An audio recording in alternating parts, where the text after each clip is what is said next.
Hey everybody, welcome back to my YouTube channel. So today we're going to be making a stocking holder. Hardest thing for a big family of 7 is to be able to find a stocking holder that's going to fit everybody's stocking on it. So on this YouTube channel, what we like to do, for one, we during the summer we like to go on adventures and be outdoors, but we also like to be hands-on, be handy, and fix things around the house and just do little projects. So for today's adventure, if you want to call it an adventure, what we're going to be building is a stocking holder. And this stocking holder is going to be it's more of a budget.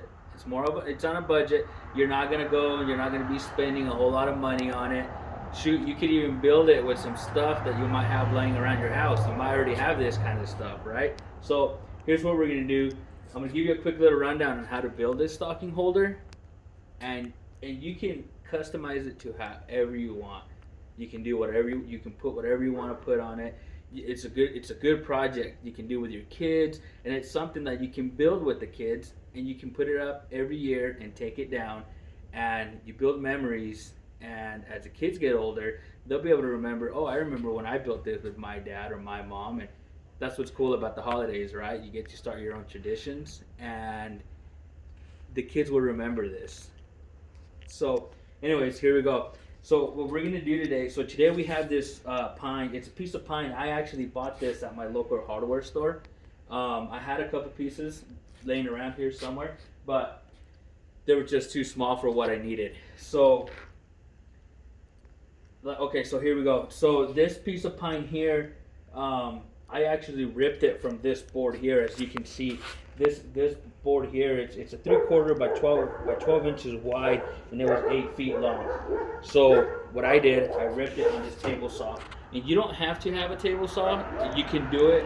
I mean, you can go down and you can buy this board already at about 6 inches wide. I wanted to get something because I'm gonna end up doing more shelving or whatever with the remnant stuff. So anyways, what you want to do is, depending on how many hooks you're gonna put on here, that's how long you want to have your board. So like this one, it's 4 feet. It's 4 feet long because I'm gonna have seven hooks on here, and it's about 3/4, a little under 3/4.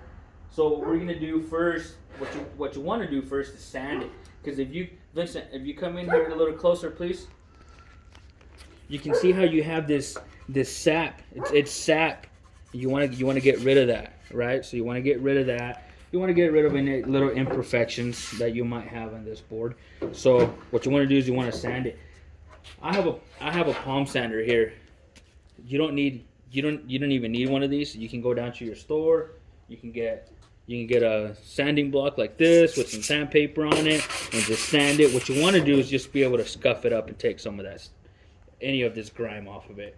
So anyways, and like I said, we're going to be staining this gray today, and we're also going to be adding some white snowflakes on here, or some Christmas tree, and we got some stencils for that.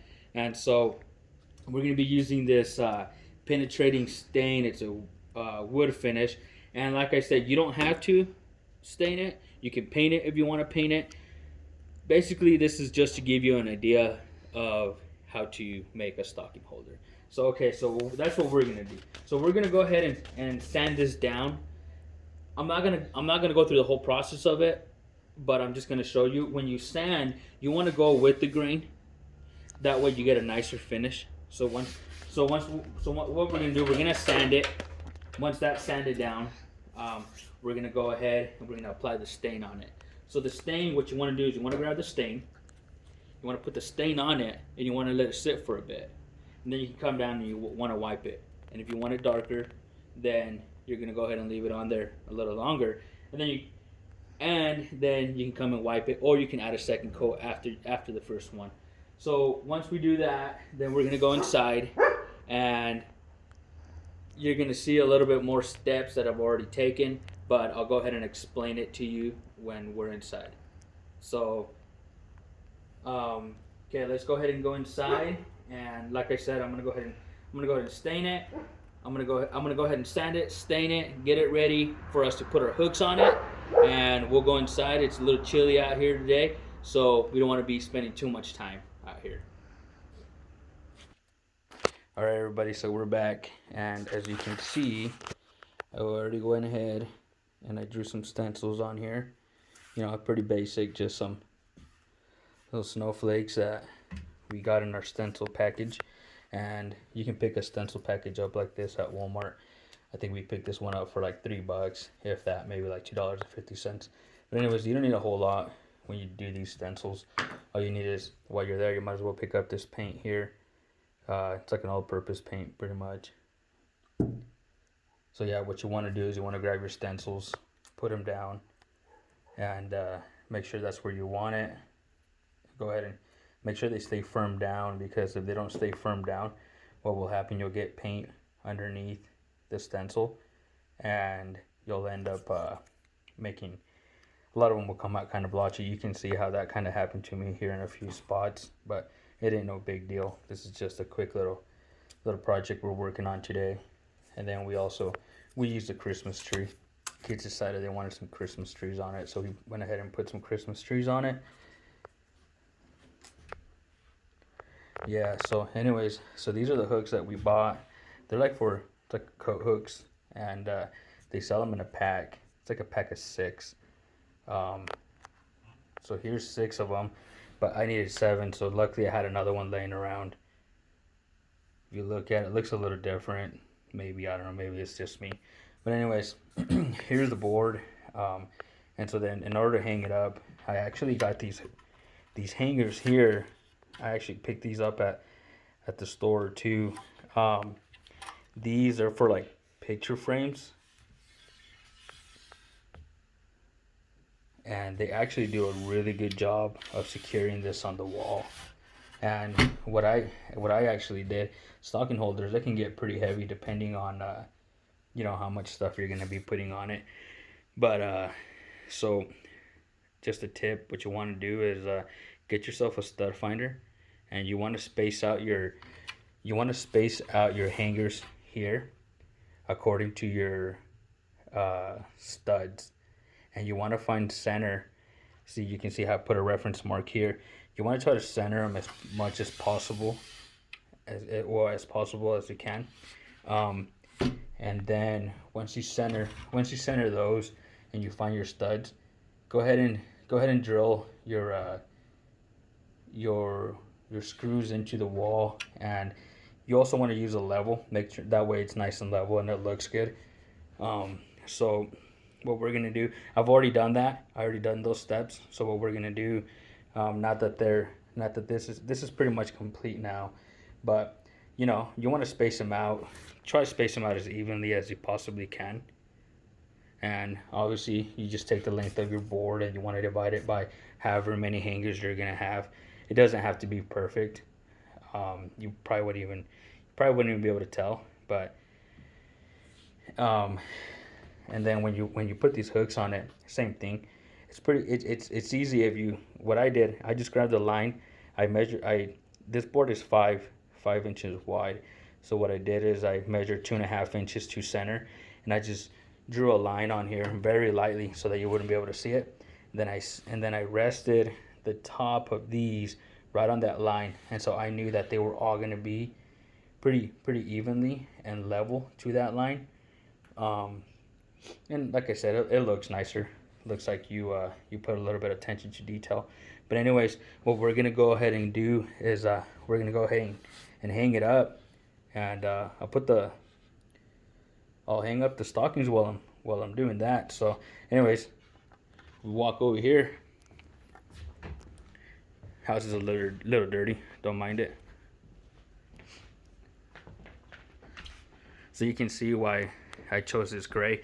I already had it laying around, this stain. I built these floating shelves, and you know, the wife wanted some shelves so we can put some home decor and whatnot on it. And so I went ahead and I built those. And so some of this stuff I already have from previous projects. But Vincent, if you want to hold the camera, buddy.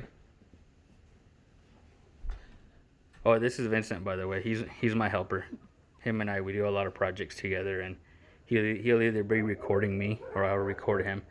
But so yeah, he's my helper. You'll probably see him throughout my videos. So he's gonna go ahead and record me as I hang this up.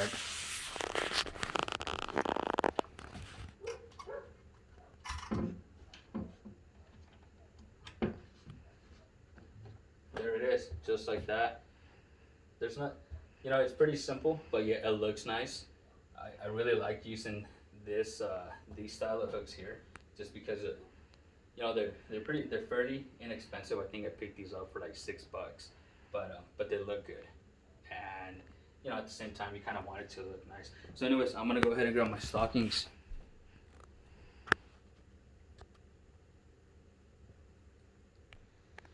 So we'll go ahead and grab the first stocking, set that one there, and then I don't know how you like to arrange your stockings, but pretty simple.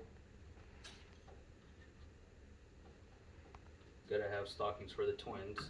We got 2 little twin girls, and of course they gotta have their princess stockings.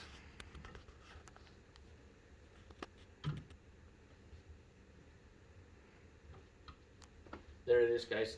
Like I said, real simple project, real fun. You can do this with the family, the kids. You guys can all sit at the table after you have your board all cut up. Another thing you can use too, you could actually use fencing material, like the wooden planks that you use for your fence. You can go ahead and use one of those if you got something laying around.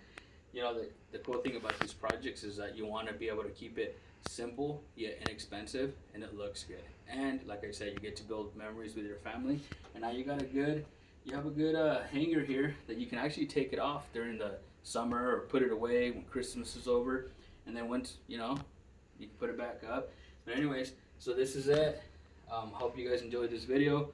Hope you got some information on it, give you an idea, and you can customize it. That's the fun thing about these little projects like this. You can make it however you want. You can keep it simple, inexpensive, and just do it to your liking. And like I said, more than anything, you build memories, and the kids will remember these kind of things. So anyways, thanks for watching this video. I only have a couple videos on my channel, but if you subscribe, I promise you we'll end up having a lot more videos of awesome little home projects on adventures that we take. We go out fishing and whatnot. Anyways, but you'll see those videos as our channel moves along. Just follow the channel, subscribe to our channel, and I guarantee you won't be disappointed. And I like to consider myself a jack of all trades, master of none. So just hang in there with me, and we'll have a good time with all these little fun projects. So thanks again for watching, guys.